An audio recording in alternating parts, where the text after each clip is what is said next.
So I like to purchase refillable spools whenever I can, and these are from Inland. And of course, this is a problem here. The amount of gap in here is too much. And I went through and tried some other spacers, just couldn't get them to work right. So I designed my own. So I added the notch here to match the notch in the Bambu spool so that it'll line up and kind of drive it and won't sit there and spin on it.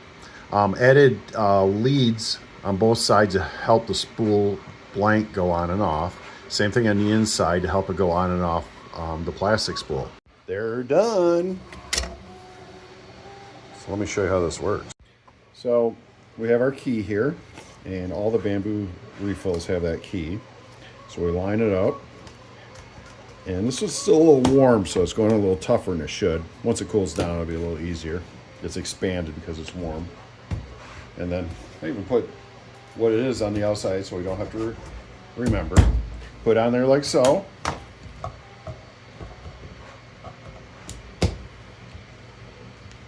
Lock it. If you are running Inland refills and you'd like to try the spacer, you can find it on printables.com 619-590 or on Maker World 44982.